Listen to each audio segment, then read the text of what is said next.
Welcome back to Clarity Digital Pod. I'm your host, Al Sefati, and today's episode features someone I've had the privilege of knowing and working with for over a decade, Chris Marocchi, MBA. Chris is a proven B2B sales executive with a strong foundation in marketing. We've partnered on projects, collaborated for mutual clients, and had many conversations over the years about how to make marketing and sales work together instead of in silos. All right. Hi, Chris. How's it going? Hey, Al, I'm doing great, thanks. How about yourself? I'm doing great. Thank you for accepting my invite. It is good to connect again. You and I have known each other for over a decade, maybe longer. When you used to do marketing consulting, and I worked with you along for one of your clients, performing their SEO and search marketing. And then off and on, you and I have worked together. You are an excellent sales leader, sales executive. And there's a lot going on in the world of sales and marketing today, especially in the B2B side. So I thought I invite you and so we can talk about that. But before we get to some of the topics, if you don't mind introducing yourself, since my introduction didn't do any justice. Yeah, absolutely. I'll go back to the time when you and I first met and we first started working together. My background actually started in advertising and marketing. In fact, my college degrees are in advertising with an MBA in marketing.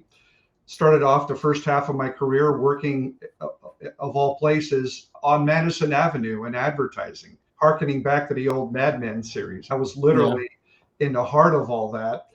And as my career evolved, I've worked in between marketing agencies and working on the client side in various roles in marketing and food and beverage and industrial products and a variety of different types of companies and industries. And then as time went on, at one point in the early 2010s, I branched off and launched my own marketing agency. And that's when I called you and we were able to partner together, I think through a mutual introduction. That's how we got started. I had a client that needed some SEO work. So I was able to bring you in. You did a great job helping, not only helping this client of mine get to new heights and levels with their SEO and direct response campaigns and all that, but you were great at educating them and helping them understand every step of the way what you were doing and why we were doing it, how it was going to benefit them long term. That led to a really mutually beneficial relationship, I think, between the two of us. Then back in 2015, I moved over to the dark side, moved from marketing over into a sales leadership role. And I've been in sales management now for the better part of about the last 10 years or so. Yeah. Yeah, I do remember that. Let me ask you a question about this whole madman situation. Did you drink a lot and smoke a lot when you were in advertising, classic advertising days, or? So I'm not a drinker or a smoker. Good for you. But I'm going to tell you just a brief story about that, because one of the most eye-opening experiences I've ever had in my career was as a young professional working in New York City. And I was working at that time with a consulting agency that matched up large Madison Avenue type ad agencies with Fortune 500 clients. And my boss was very well known, very well respected in the industry. And she had a summer home in New Jersey and would host an annual summer get together of all the ad agency executives at her compound on a lake in New Jersey. And I was there with my wife, with my coworker, sitting around a table. And as we're sitting there enjoying the whole party, I realized there was a greenhouse off to the side. And these ad agency executives kept walking in and coming out of this greenhouse. And I turned to my coworker and said, "Hey, what are those guys doing? Is she giving tours of her greenhouse?" He said, "Chris, next time the door opens, look and see what happens." Next time somebody came out, opened up the door to the greenhouse, this billow of smoke. It was like Fast Times at Ridgemont High when he opened the van door. Just billow of smoke just comes out. I go, "Whoa!" He says, "Yeah." So the pot, the cocaine, all the different drugs that were going on, and these guys were the who's who of CEOs and executives of the top agencies in the world. were just out there partying like crazy. So it was a real eye opener for a fresh, naive college grad like myself. Yeah. But yeah, that certainly came with the territory. Yeah, interesting. I saw that movie and I'm like, oh my God, that's my cup of tea. Although I don't smoke or drink anymore. I occasionally smoke hookah. I'm Middle Eastern. I don't know. Yeah. Yeah, you can't see it. I have a hookah back there, but I don't drink alcohol anymore. But yeah, that's just part of tech and marketing. And that movie, just basically when I was watching that, I'm like, okay, if people are smoking all the time. Oh yeah. And it was a really good show. It wasn't a movie, it was a show. Yeah, that's it. It's serious. So let's talk about just the world of marketing and sales. In the B2B world, there is a lot of disconnect between sales and marketing. And I know you and I were talking about it before we were prepping for this call. And my biggest challenge here is that I think that marketing teams are doing their own thing sometimes, and B2B service providers and B2B companies are doing their own thing. Like, how do B2B companies find new business in this time and age with so much noise going on, so much, like, there's a lot going on, and there's a lot of disconnect between marketing and sales. So let's just look at it from a business acquisition and biz dev. Like, what are some of your thoughts on biz dev on a B2B space? Yeah, so in my current role, I work for a software reseller. It's in the ERP software space. And so we're selling professional services to a B2B clientele. And I'll be honest with you, this has been a challenging summer for us. A lot of my peers that I've spoken to that are also offering B2B professional services, it's been a tough summer. I think there's a variety of reasons for that. One is that summertime in general tends to be a difficult time to sell because a lot of our executives are traveling, vacationing, spending time with family. And so they naturally are a bit distracted. And so it's either tough to get a hold of them to schedule those initial discovery meetings, or decisions to move forward to sign a contract get delayed because they're just not around to do the signing. But that happens every summer. This year, with the tariffs from the federal government, it's created a little bit of disruption and uncertainty in the marketplace. The fact that there's been inflation in the past and the Fed refuses to lower interest rates, you've got a lot of companies that I think are sitting on decisions to make investments, to purchase new capital, to invest in new marketing or software programs, because they're anticipating that very soon the interest rates are going to start coming down, or those tariffs situations are going to be resolved, and the uncertainties or the additional tariff fees are going to go away and get resolved and provide a more favorable marketplace for these businesses to procure things in China or just go back to business as usual. So I feel like a lot of our customers have put business decisions on hold. And so it's a little bit of a slow period right now. That being said, we've still been managing to increase our pipeline, and we're still been successful in identifying new companies to work with or opportunities that may manifest themselves in the very near future. And so my focus has been on really trying to build up a strong pipeline for Q3, Q4, Q1 and 26, and so on. So the way that I've been doing that is a twofold approach. First is, as I'm an avid networker. Yeah. So I belong to a number of industry and networking associations here in Southern California. So I like to build a strong network within those groups. I tried my best to position myself as a trusted advisor, not just as a pesky sales guy. Yeah. Keeps calling them looking for leads, but trying to build really meaningful and lasting relationships. And so that those that I network with understand the kind of value that I could potentially bring to them, whether it's for a sale to a customer or just advice. I want to be known as somebody that can help them in a pinch. The other way is just through consistent and effective communications, in the way that we're branding ourselves, in the way that we're marketing our services, offering webinars. That can also help toward building a long-term pipeline, maybe not for today, but for the near future, in trying to identify those people who are interested in kicking the tires for now, but may be qualified as somebody willing to make a purchase in the near future. And in those cases, it's really a matter of sales teaming up with marketing to try to attract and identify who those potential prospects are that might be willing to buy something from you in the near future. Yeah. No, I agree with you 100%. I've seen it work firsthand. I'm going to give you an example. There is a CEO of a startup that I've been wanting to work with, and I reached out to her because I like her product, and I'm like, I like your products. You guys need SEO, search marketing, digital advertising. My team and I can help. We're fairly affordable, blah blah blah. She's like, oh yeah, when we are ready, we'll let you know. And then I followed up with her one more time, and she's like, we're not quite ready. Then the other day, she got reintroduced to me through a mutual friend whom she trusted. And I'm like, gosh, I've been talking to you, and now you want to work with me? So I think that element of trust and not being that, what was the term you used, the sales guy you used the term, I forget what it was, but being a trusted advisor, I think that's very important. You can't just always be selling. Yes, eventually everybody knows in the world of business that we are trying to sell to each other. But hey, if you're going to sell to me, add some value and be patient and be in it for long term. I don't want long. But here's a question that I have for you. Businesses, especially small businesses like mine and probably the one you work for, sometimes they don't have time or patience for all that. They want lower funnel stuff right now. Yeah. And there is a way to do that. You can do a lot of like advertising and search advertising particular and email marketing and retargeting, stuff like that. But they don't have a budget for that either.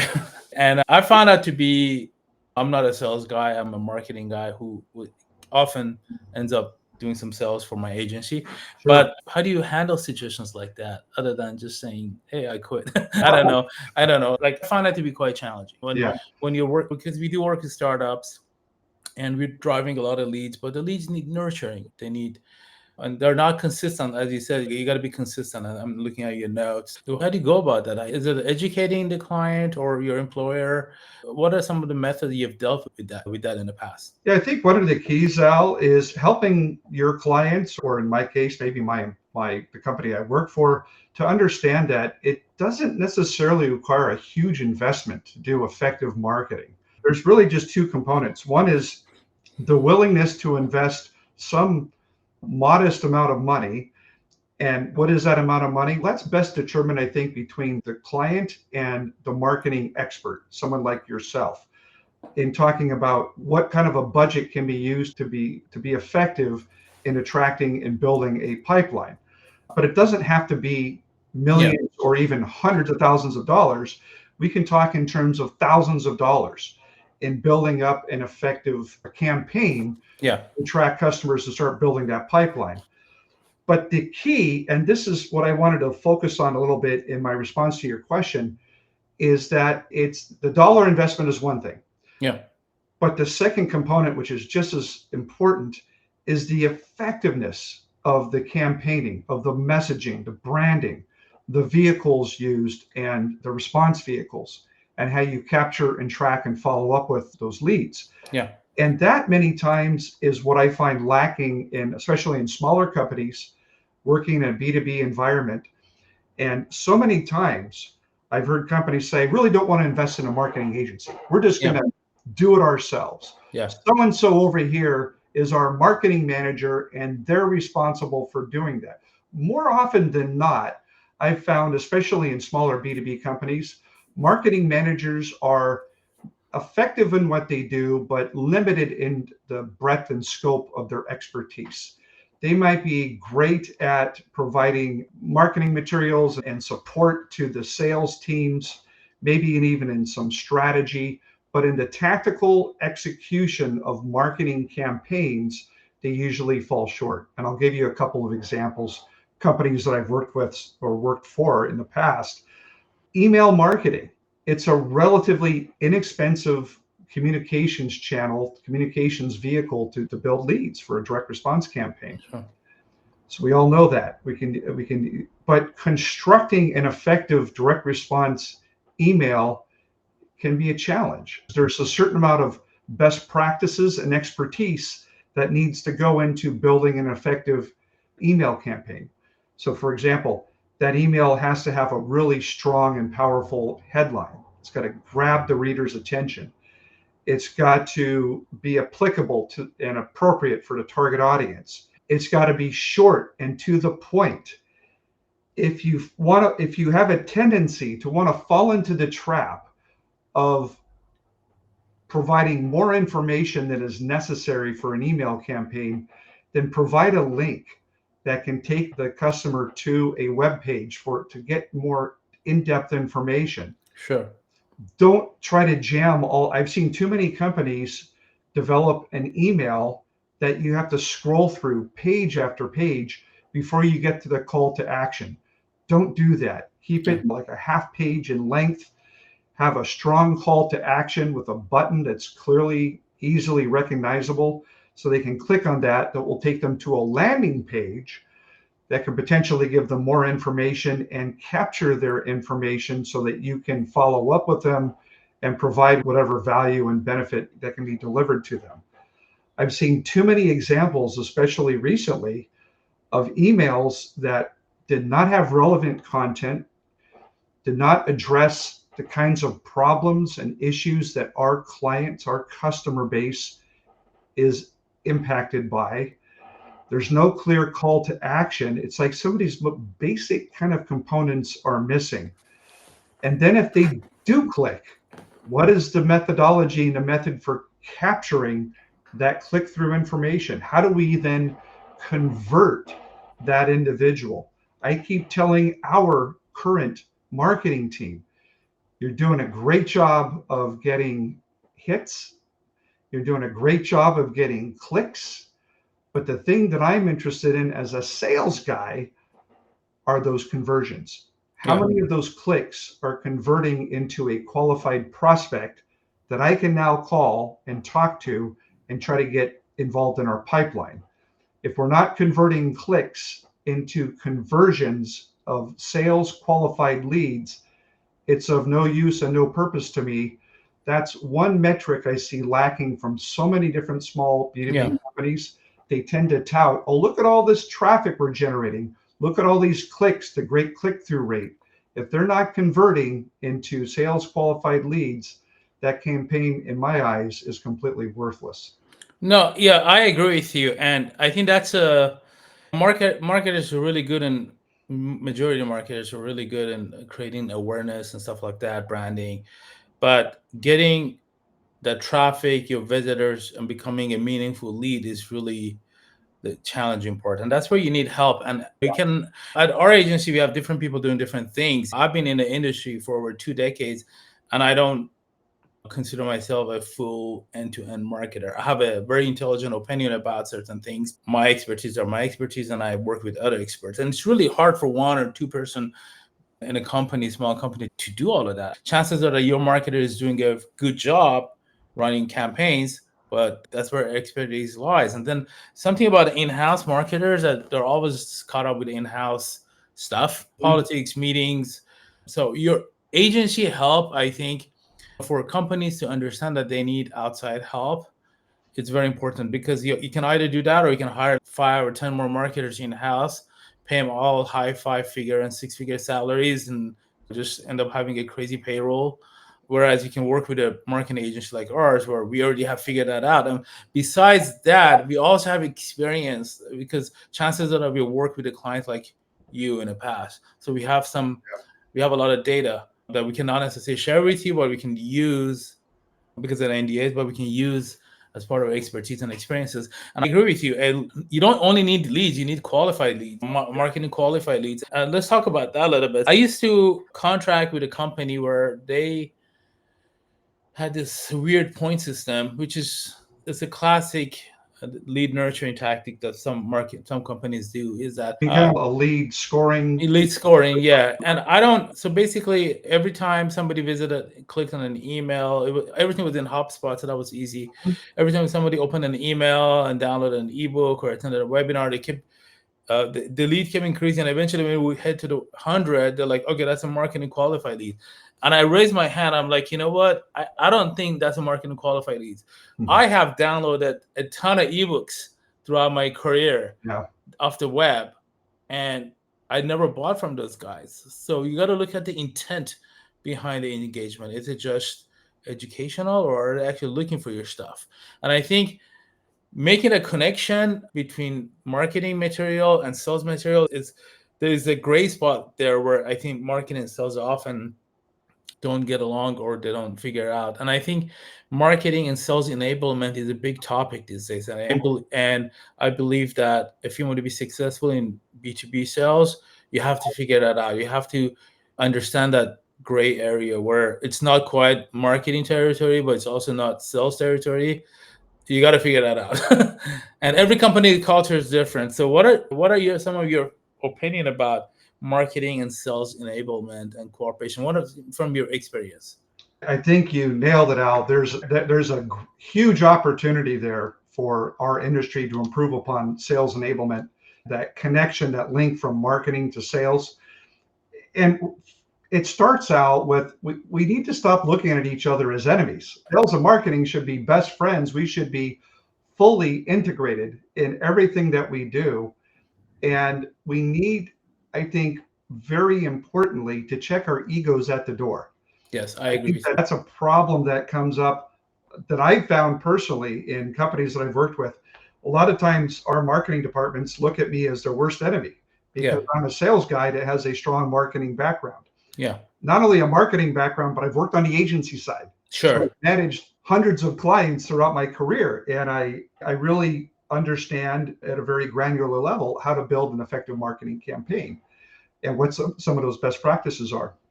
And so I've tried often to just share and say, hey, in my experience, best practices in an email marketing campaign would dictate that email be a little bit shorter. There'd be a stronger call to action. Just trying to make some helpful suggestions here. And so many times I've been told, how do you know? What makes you more of a qualified expert? Yeah. And why don't you just stay in your lane, Chris? I've heard this term That's so why I let often. my beard grow, because I'm like, see all this grays? That this is I've been around. So many times I've heard that phrase, and I think that stay in your lane. You're a sales guy. I think that's unfortunate. Why can't we work and collaborate together and share what we find Yeah. as best practices?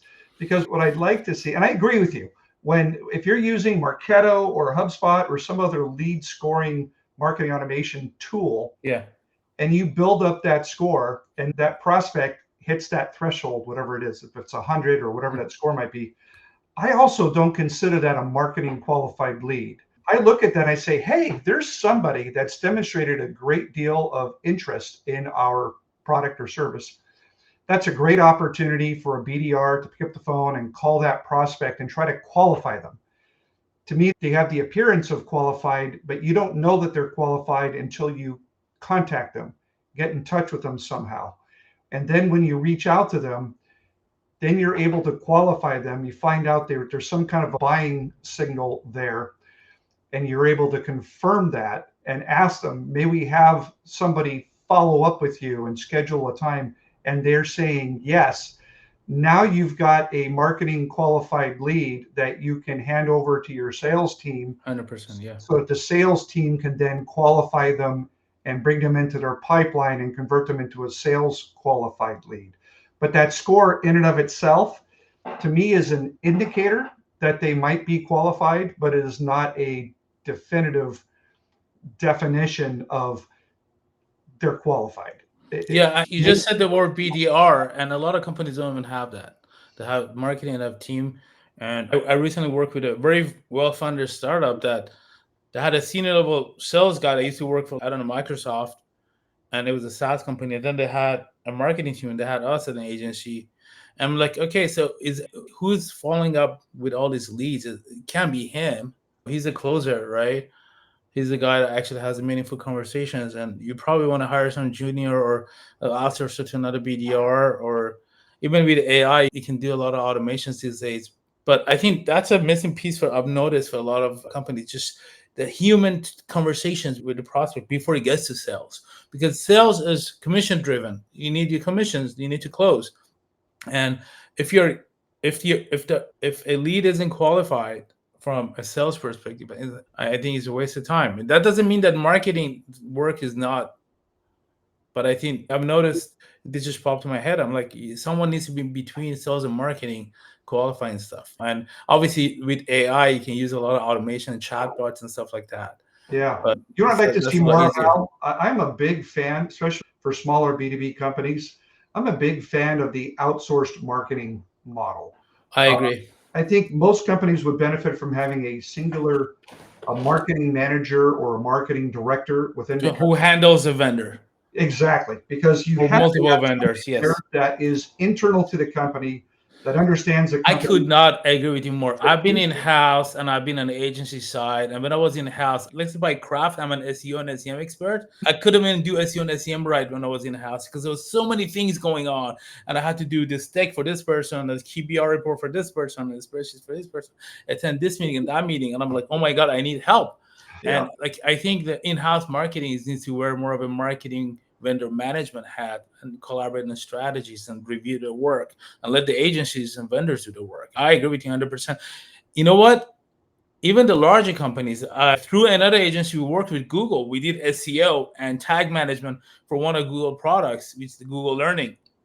And a company as big as Google, who invented Google search engines, came to that agency and wanted SEO and tag management for one of their products because they didn't want the in-house team was probably overbooked and they didn't have time for it. Obviously, even the bigger companies, too often, very often, they like as big as Google reach out to agencies and vendors. There's no shame in that, and they're being fully smart about it. Why do you want to hire multiple hundred six-figure marketer if you could work in an agency for 5-10 grand a month? I honestly, I think a lot of CMOs make and marketing leaders make mistakes by wanting to take everything in house.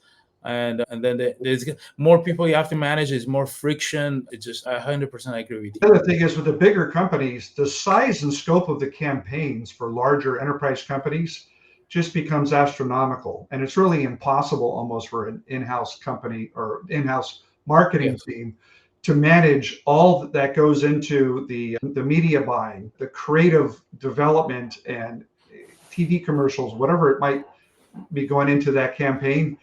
Far too much for an in-house company to manage because there's so many complexities that go along with that an in-house team just typically isn't going to have. And so if you really do need the resources found within a much larger agency that has multiple capabilities in production, in creative, in media buying, and in tracking all the campaign elements. Then on the smaller size companies, it's just, to me, it's a wiser investment. If you're going to spend money on 3 marketing employees, I think it'd be a better investment to take the money you would have spent on 2 of those employees' salaries, put it into an outsourced marketing agency on retainer or some other kind of a format. It's going to be pretty much an even trade in my mind. You're going to be spending about the same amount of money, maybe less because you have to pay for benefits and that kind of thing. But the access to resources you get when you partner with an agency like Clarity Digital, you get subject matter experts, you get digital marketing experts, you get writers, creative teams, production. You have maybe even an outsourced BDR if some offer that kind of service. You get this expertise for a fraction of the price of paying for an in-house. Yeah, I agree with you 100%. So Like I much said, more.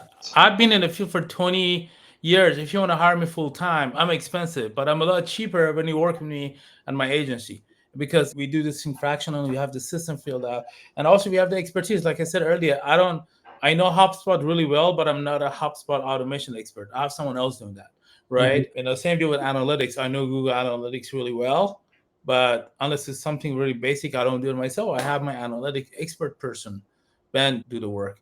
And that's really, I think that's something the marketing leaders should and company owners should understand is that you can actually end up saving money instead of hiring. If you want to hire a bunch of marketers in house, you have to get someone who knows ads, who knows SEO content. That's going to be expensive. With maybe one third of that, you can hire an agency, and the rest of the money can be spent on ads, and creating more resources. There's a lot you can do with agency, and I agree with you. But I want to change the subject to networking.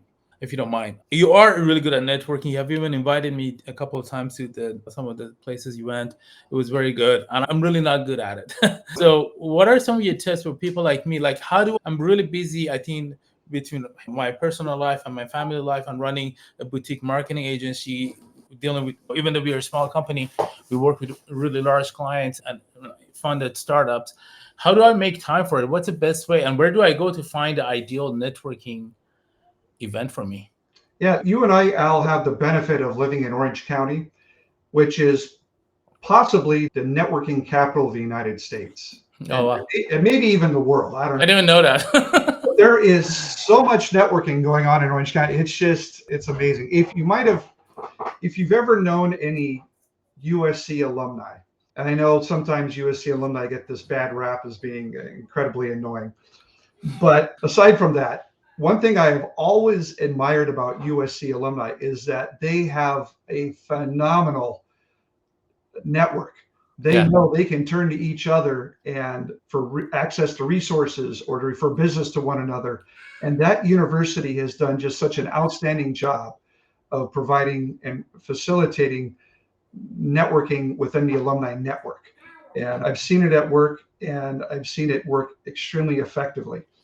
And there's a lot of SC alumni here in Orange County. But above and beyond the university network, there are professional networking organizations in Orange County that are organized by industry, Yeah. organized by profession type, some different types of businesses. Some are more just networking oriented. There's an organization called Provisors. You have to pay an annual fee, but it gives you access to several different chapters, not only locally, but across the country that you can Yeah. attend in person or virtually. And it's just an amazing way to access other professionals or perhaps even clients. So how would I go about it? First of all, is just having an attitude and mentality of wanting to and being willing to network. Yeah. Then I would go online and I would just start searching for networking groups either within your industry or within your profession in the location where you're based. Talk to other professionals. I think word of mouth is probably the best and most I effective agree. way to go about it. If you know somebody that's a good networker, reach out to him or her and find out where do you like to network and what kind of organizations can you refer me to. The industry that you work in, you can talk to industry people, find out what kind of networking options there are. And then my strategy is to identify those organizations that I think are going to yield the best bang for the buck in terms of the time that I invest versus the kind of network, the quality of the network that I can build and develop. Some of it's hit and miss. You might have to visit a few groups and test the waters. There's one technology organization here in Orange County that I thought would be a fantastic fit for me. And I attended it a few times and found out that it's not really as good a fit as I thought because it's more of a techie group. It's Yeah. not really a business development oriented Yeah. networking organization. It's really for those people that are deep into IT. And that's perfect for its purpose, but it wasn't what I was looking for. I have since joined a roundtable of IT professionals that is built explicitly for lead sharing and for networking. And that's a much better fit for somebody like me. So it's first of all kind of identifying what those groups are, how often they meet, and then being two things I would add would be consistent and persistent. By that, I mean you need to attend consistently. You Yeah. can't show in every so often because it's going to erode the kind of reputation you have as a trusted advisor, as somebody that's really committed. You have to be committed to being there as frequently as possible. And then by persistent, what I mean by that, it being consistent with your messaging. Yeah. First and foremost, I'm here to help others. If there's anybody else that needs anything that I can provide help with, I'm first and foremost ready to give assistance to others. I'm not looking to get, I'm looking to offer help. Second is you got to be consistent with your messaging. I have to be consistent with who I am, who I represent, the kind of leads or companies that I'm here to help, and consistently repeat that same message until it becomes embedded in the minds of others, so that when they come across an opportunity where I might be able to help, I'm going to be top of mind. They're going to remember me because my messaging has been persistent and consistent over time. And then the third component to it, I would say, is identify those people in your networking that are going to be high potential referral partners for you. Yeah. Everybody that you meet is a potential referral partner, but some are maybe better qualified for whatever reason than others. Sure. And then identify who they are. I put them into a database and I make note to follow up with them on a consistent, maybe a monthly basis, just touch base. Yeah. How's everything going? Is there anything I can do to help you? Maybe we could grab a cup of coffee or a lunch sometime, and really maintain those high potential referral partners, maintain that network as consistently as possible, because those are where those referrals are most likely to come from down the road. Yeah. Yeah, good stuff. I know I'm good at doing stuff like this, but physical in-person networking, I haven't been very consistent. That's something I have to work on. I do enjoy them when I go. I'm like, oh my God, I need to do this more. And then I forget. Yeah, I know. It's hard, especially when you're running your own business like you are. It's hard to make time. And some of them, like providers, are expensive. There was another one, it's CEO something.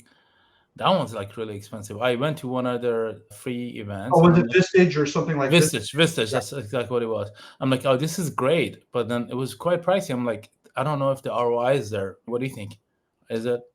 Yeah, I have run groups that were similar to Vistage. When I was Mhm. at CMTC, we had two groups. One was in the Riverside area, the other one was in San Fernando. Yeah. And it was CEO networks of CEOs of small manufacturing companies. Yeah.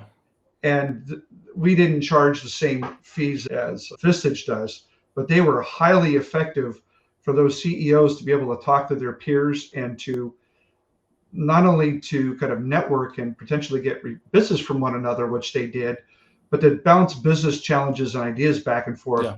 So there was an additional value above and beyond doing business with others, was just getting answers to questions and solving problems that they could do. I've heard similar good things about Vistage, that good things have come of that. I think it depends on, if you're just looking for new business referrals, Vistage might not be the best place. I think Vistage is probably a greater value to help you grow and develop as a CEO professional, as opposed to finding new business. Sure. That's what I got when I was there. I'm like, you know what? We're a boutique agency. I don't even consider myself CEO. I'm like one of the guys. So it felt like it felt like it was a great group, but it didn't feel like it was the right group for me. Very cool. Appreciate it. I know we're running out of time, so let's end this interview with a couple of personal questions, if you don't mind. Sure. All right. I see you. I'm also connected to you on Facebook. I see you travel a lot, so I'm assuming traveling is one of the things you like to do. I do like to travel, and although I've traveled a bit recently, I'd say I'm not maybe as frequent a traveler as you might think. But my oldest son, who just turned 28, recently got married in Cabo San Lucas. Wow. This whole notion of the destination wedding is it's a real thing with Gen Z. Yeah.